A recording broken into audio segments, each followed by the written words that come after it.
esta hora quiero darle la bienvenida en este espacio a Eduardo Peña, presidente del Consejo Directivo del IES. Doctor, bienvenido, qué gusto tenerlo aquí. Liz, muchas gracias por la invitación y saludos a los televidentes de Teleamazonas. Bueno, mucho que analizar. Quiero empezar por esa noticia que usted dio del cambio quizás de agendamiento en la forma que las personas pueden separar sus citas, ¿no? Se habló de ahora a través de la inteligencia, incluso de este chatbot vía WhatsApp.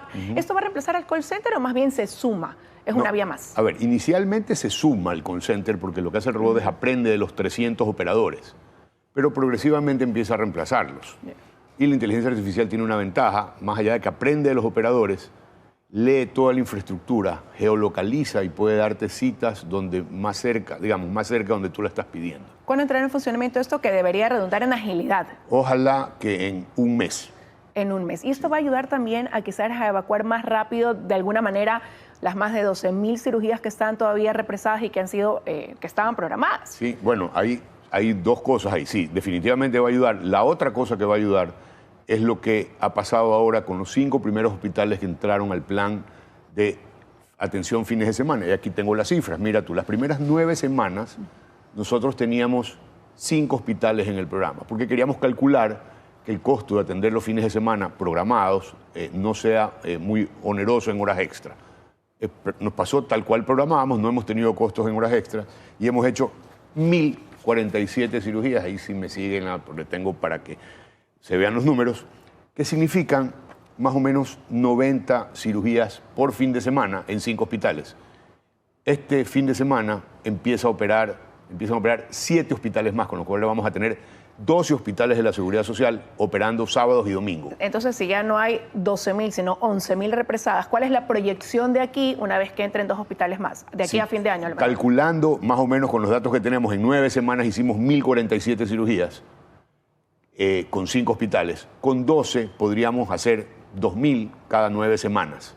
Entonces, si tenemos 12.000, yo calcularía que en unos 10 meses debemos tener la cola muy corta. A ver, la cola siempre va a haber porque siempre hay nuevas cirugías programadas, nuevas prótesis que poner en cadera o rodilla, colecistectomías programadas. Entonces, esas sí van a venir y vamos a tener que reprogramarlas. Pero en todo caso, lo que va a pasar en el futuro, Liz, es que la Seguridad Social va a trabajar los fines de semana sí o sí. Esto es irreversible. Ahora, eso suena bien, pero eso implica un costo. Esto es horas extras, a lo mejor como usted decía, y hay situaciones que a lo mejor contrastan con eso. Por ejemplo, esta deuda que el IES mantiene con prestadores externos hasta septiembre, 334 millones de dólares cancelados, pero la deuda era o bordeaba hasta agosto 1.340 millones. Correcto, pero esa deuda tiene desde el 2012. Es decir, no es una deuda que se ha causado en el último año. Pero sí es una deuda que ha llevado a que se suspendan servicios. Por ejemplo, Solca Cuenca ya no tiene pacientes hace un año derivados del IES. Sí, pero bueno, hace un año. Quiero que sepas que Solca Cuenca posiblemente antes de fin de año vuelva a atender pacientes, porque ya le hemos empezado a pagar.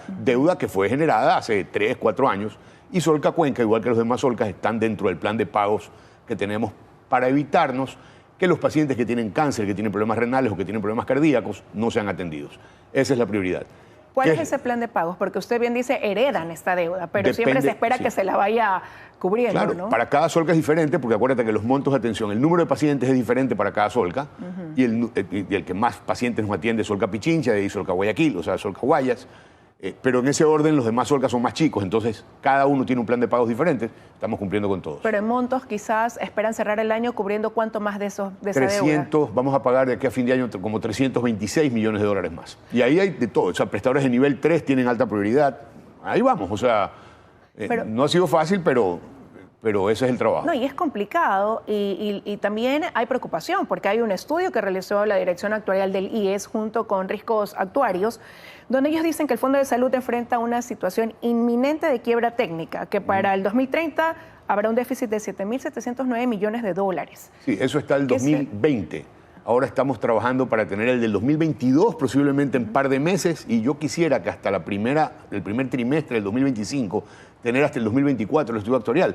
Los estudios actuariales han estado muy atrasados en el IES y es un poco falta de seguimiento. Pero ¿puede variar esa cifra? ¿Puede pintar mejor el panorama cuando quizás las causas de esto no han cambiado en el país? El hecho de que el Estado no se ponga al día con la deuda que tiene con ustedes, el hecho de que el IES cubre la atención quizás de menores de 18 años, cubre un seguro campesino con un valor muy bajo. Eso se mantiene, eso no cambia. No, sí. A ver, el problema estructural tiene que ser resuelto por una reforma financiera actuarial. que debe ser aprobada por la próxima asamblea, porque imagínate, esta asamblea pues está preocupada de perseguir a ministros como Mónica Palencia, que ha frenteado el tema del narcotráfico y el terrorismo, en vez de aprobar leyes en favor de los ecuatorianos. Entonces, mal podrían aprobar una reforma estructural para la seguridad social. Pero tienen todavía 8 meses de trabajo esa asamblea, más o menos. Sí, claro, 7, pero 8. a ver, y nosotros estamos trabajando en la propuesta. En el camino lo que hemos hecho es afiliar más, es decir, aumentar la base de aportantes, que es esencial para cualquier seguridad social. ¿Jóvenes que se han afiliado? Mira tú, mira, ¿Cuánto ha afiliación aumentado juvenil, hasta el 14 de septiembre, 7.939 más, que significan 1.6 millones de dólares. Entonces, cosas como estas, más, estos son juveniles, afiliaciones individuales que también han crecido, son como 3.500 más. Es decir, entre los dos, tienes que en estos últimos 7, 8 meses se han afiliado 10.000, 11.000 personas más individualmente. Fuera de eso tienes las afiliaciones corporativas que corren por cuenta separada y que en el segundo semestre tienden a incrementarse, porque acuérdate que viene Navidad y ese fenómeno hace que haya mucho más contratación en el país. Entonces Ahora, va a subir. pero ya que usted ha dicho que en el actual gobierno pues no reenviarán esta reforma, sino que la dejarán para el siguiente con una nueva asamblea, entendería. Pero ahí dentro de las principales recomendaciones que hizo la Dirección Actuarial del IES con esta empresa Riscos Actuarios, ellos dicen que se tiene que incrementar la tasa de aportación de manera gradual del 5,16% hasta el 8% de aquí a 6 años más. Sí, bueno, ¿Esa es una vía? Esos son parte de los insumos que debe discutir la Asamblea Nacional. Nosotros cuando presentemos esta reforma debe tener muchos cambios. Entre esos puede estar uno de ellos. ¿Qué es lo que hicimos? Lo que pensamos hacer es tener mesas de trabajo donde traeremos a la academia, a los gremios, a los sindicatos y a las personas interesadas para que opinen cómo quieren, cómo ven ellos la seguridad social en los próximos 40 años, que es como debe programarse. Pero no se habían comenzado con esas mesas, quizás en julio hubo una reunión, ¿por qué hubo se una, detuvo? Hubo una, pero decidimos que si ya la propuesta la vamos a presentar en el próximo gobierno, esperémonos a tener mesas que estén concomitantes con esta nueva asamblea. ¿Por qué? Puede cambiar, pues, o sea, de aquí a allá. Y repito, si lo que vamos haciendo es, por ejemplo, mira, cuentas por cobrar, que también nos afecta. Nosotros tenemos 2.200 millones en cuentas por cobrar. Hicimos este acuerdo que se llama 671. Hemos firmado 90 millones de dólares en acuerdos, Liz. Es decir, esta es plata que nos va a entrar en los próximos 6 años, a ritmo de 1.2 millones mensuales. ¿Ese acuerdo de pago con empresas? Con empresas que estaban en mora. Ahora, estamos firmando casi 1.000 acuerdos semanales. Ahí va, ahorita, la fecha hasta... ¿Cuánto suman esos acuerdos? Suman 90.3 millones de dólares firmados. Pero que comiencen a ejecutarse desde ahora, porque ustedes decían en los próximos 6 años. ¿Es un plan de pagos de aquí a ese tiempo? Sí, a ver, pero es que no todos son a 6 años. Hay algunos que son a 2, el promedio está en 3. Entonces, estos 90, posiblemente de estos 90, unos 50 los cobremos en 3 años, los otros 40 estén programados un poco más allá. La realidad es que esto es a la vena, porque si fueran todos, asumamos que son todos a 6 años, estos 1.2 millones mensuales de ingresos. Entonces, claro, hacer las cosas correctas sí va a mejorar la salud financiera del IES. No lo cura, pero digamos, dilata esta crisis que es medio inminente si no tomamos una reforma estructural. Lo que corresponde al Estado también. Como esas conversaciones permanentemente quizás con ellos también tiene su parte. Por supuesto. Y la idea es, a ver, este gobierno tiene 9 meses. Y en 9 meses ha hecho cosas que ningún otro gobierno había hecho antes. De hecho, yo creo que si tenemos un presidente que es valiente, inteligente y súper preparado, apoyémoslo. Es decir, mi mensaje es, lo que ha hecho este presidente en este corto periodo, bien vale la pena de ser rescatado, porque números como estos pues, no se dieron en administraciones anteriores, qué pena, pero hoy los tenemos. Entonces, la intención del cambio, y el presidente está consciente de que habrá que enfrentarlo en algún punto. Ojalá al principio del próximo gobierno, sea quien sea, bueno, las probabilidades para este presidente son más altas que el resto, así que esa reforma va a entrar a ser discutida por la Asamblea, calculo yo, a principios del año 2025. Esa reforma podría incluir también esta propuesta que se hizo en este estudio actuarial de que todos los afiliados, independientemente de que tengan hijos o no, quizás paguen un aporte adicional del 1% para poder darle sostenibilidad también al Fondo de Salud, sobre todo. Podría incluir, pero repito, eso sale, el insumo de las mesas, nosotros lo que hacemos es con esa amalgama estructurar y escribir una reforma y darle opciones a la Asamblea para que tenga A, B o C.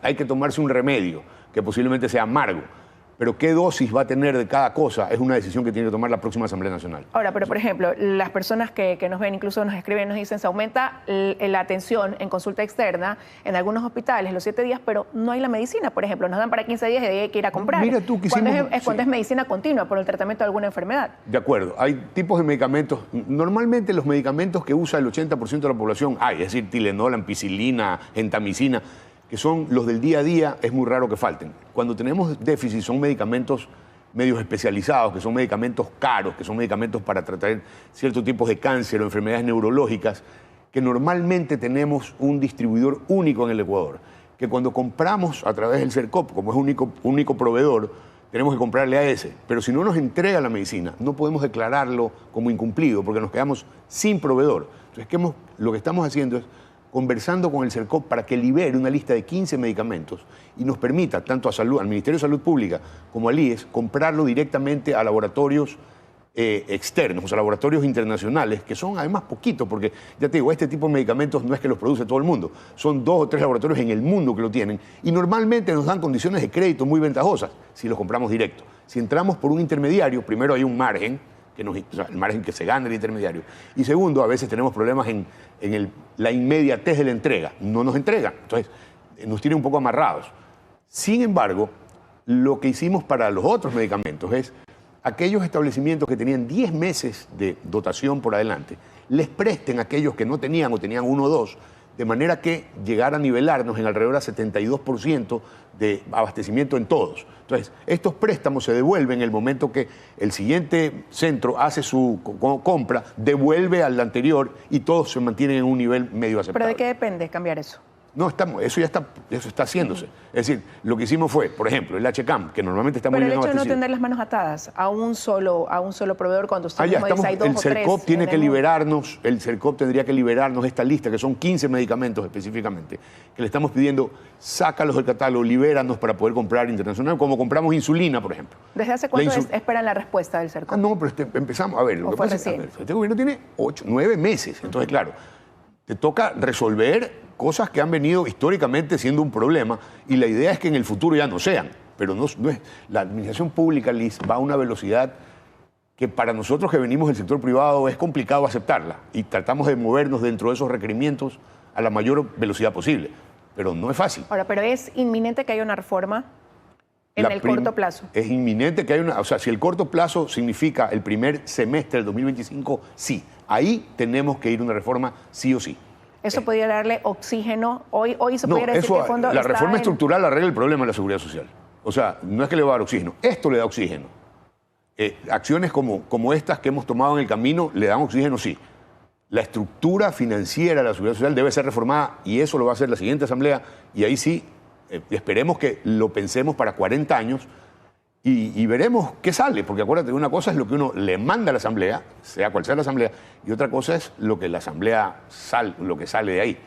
Esperemos, mira, yo en la primera parte, en los primeros 6 meses, fui 3 veces a la asamblea a contarles un poco a diferentes mesas, a diferentes comisiones, por qué necesitábamos hacer la reforma. Y esa argumentación es un poco porque tenemos una natalidad que disminuye. Hoy tenemos 2.1 nacidos vivos por hogar en el Ecuador. En 1960 teníamos 6.4.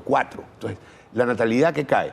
La jubilación, hoy, gracias a los sistemas de salud que incluyen la Seguridad Social y el Ministerio de Salud Pública, los ecuatorianos vivimos más de 80 años. Nuestra expectativa de vida ha subido de manera importante. Y eso, si te pones a pensar, si tú hace 20 años o 30 años, tu promedio de vida era 70, tú te jubilabas a los 65 y vivías hasta los 70 o hasta los 72. Y la jubilación se calculaba para esos años. Hoy te jubilas a los 65 o a los 60, pero te mueres en promedio a los 82, 83. Y la jubilación tiene que durarte hasta allá. Entonces, ese cálculo tenemos que hacerlo. Y en segundo lugar, como además el Seguro Social te da salud, si tú eres hipertenso, diabético, hipertrigliceridémico, tenemos que darte pues, tratamiento crónico para esas enfermedades hasta el día que te mueras. Y eso hay que calcularlo actuarialmente. Ese es un poco el por qué debemos ir a la reforma. Y se hace urgente esa reforma definitivamente. Quiero agradecerle que haya estado con nosotros esta mañana, doctor Peña. Muchísimas gracias, con mucho gusto.